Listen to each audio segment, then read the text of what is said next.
নতুন একটি রেসিপির সাথে মৌমিতার পরিবারের সবাইকে স্বাগতম। আজকে আমি শেয়ার করব দেশি মুরগির মাংসের ঝোলের রেসিপি। তাহলে দেখে নেওয়া যাক আজকে এই দেশি মুরগির ঝোলের রেসিপিটি। সম্পূর্ণ ভিডিওটি দেখার পর লাইক, শেয়ার এবং সাবস্ক্রাইব করার অনুরোধ রইল। রান্নার জন্য নিয়েছি 700 মতো দেশি মুরগির মাংস। মাংসগুলো ভালো করে ধুয়ে জল ঝরিয়ে নিয়েছি। প্রথমে আমি মাংসটা ম্যারিনেট করে নেব। মাংসটা ম্যারিনেট করার জন্য আদা, রসুন, 5টা 6টা কাঁচা লঙ্কা আর একটা কেটে রাখা পেঁয়াজ দিয়ে ভালো করে পেস্ট করে নিয়েছিলাম। মাংসের মধ্যে পেস্ট করে রাখা মশলাটা অর্ধেকটা দিয়ে দিয়েছিলাম।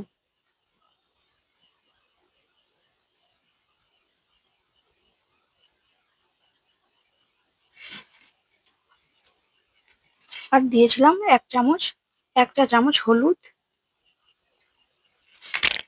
1 চা চামচ জিরের গুঁড়ো আর 1 চা চামচ লঙ্কার গুঁড়ো আর অল্প সামান্য সর্ষের তেল। এগুলো ভালো করে মাংসের সাথে মিশিয়ে নিয়েছিলাম আর দিয়ে দিয়েছিলাম অল্প সামান্য লবণ। তারপর ভালো করে সবগুলো একসাথে মেখে নিয়ে আধ ঘন্টা মতো ঢাকা দিয়ে রেখে দিয়েছিলাম। দেখো বন্ধুরা, আধ ঘন্টা হয়ে গেছে আর মাংসটাও আমার ভালোভাবে ম্যারিনেট হয়ে গেছে। এরপর কড়াই ভালো করে গরম করে নিয়ে দিয়ে দিয়েছিলাম সর্ষের তেল। তেল গরম হয়ে আসলে আমি কেটে রাখা আলুগুলো দিয়ে দিয়েছিলাম। এখানে আমি 5টা মিডিয়াম সাইজের আলু নিয়েছিলাম। দেখো আলুগুলো ভালো করে লাল করে ভেজে নিয়েছিলাম। আলু ভেজে নেওয়ার পর ওই তেলের মধ্যেই আমি 2টো মিডিয়াম সাইজের পেঁয়াজ দিয়ে দিয়েছিলাম।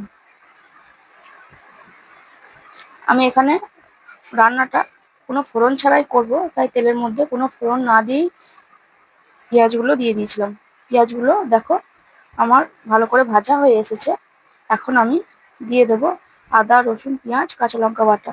ম্যারিনেট করার সময় অর্ধেকটা দিয়েছিলাম আর অর্ধেকটা ছিল, এটাই এখন দিয়ে দেব। আদা, রসুন, পেঁয়াজ, কাঁচা লঙ্কাটা ভালো করে ভেজে নেব। আদা, রসুন, পেঁয়াজ, কাঁচা লঙ্কাটা আমার ভাজা হয়ে গেছে। এবার আমি দেব 1 চা চামচ হলুদ, 1 চা চামচ লঙ্কার গুঁড়ো আর 1 চা চামচ জিরের গুঁড়ো আর অল্প সামান্য জল দিয়ে মশলাগুলো ভালো করে মিশিয়ে নেব। মশলাটা ভালো করে আমার মেশানো হয়ে গেছে। এরপর আমি ম্যারিনেট করে রাখা মাংসটা মশলার উপরে দিয়ে দেব।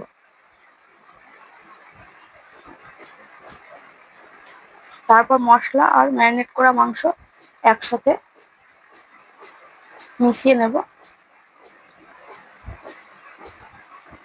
দেখো মশলার মাংসটা ভালোভাবে আমার মেশানো হয়ে গেছে আর এখানে হালকা তেল ছেড়ে এসেছে। আমি গ্যাসটা লো ফ্লেমে দিয়ে 5 মিনিট ঢাকা দিয়ে দেবো। 5 মিনিট পরে দেখো মাংস কালারটা আমার কত সুন্দর হয়েছে।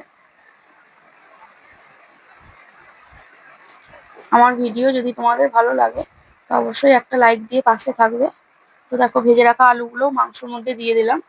এরপর ভালো করে কষিয়ে নেব মাংসটা। এই মাংস রান্না হতে একটু সময় লাগে, কিন্তু এই মাংসের স্বাদ আর গন্ধ একদম অন্যরকম। এমনি নর্মাল যে মাংস আমরা রান্না করি এর স্বাদ তার থেকেই একেবারেই আলাদা। মুরগির মাংসটা এখানে আমার কষানো হয়ে গেছে। এবার আমি জল দিয়ে দিলাম পরিমাণ মতো।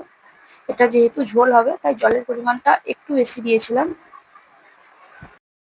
এবার গ্যাসটা লো হিটে রেখে আমি ঢাকা দিয়ে দিয়েছিলাম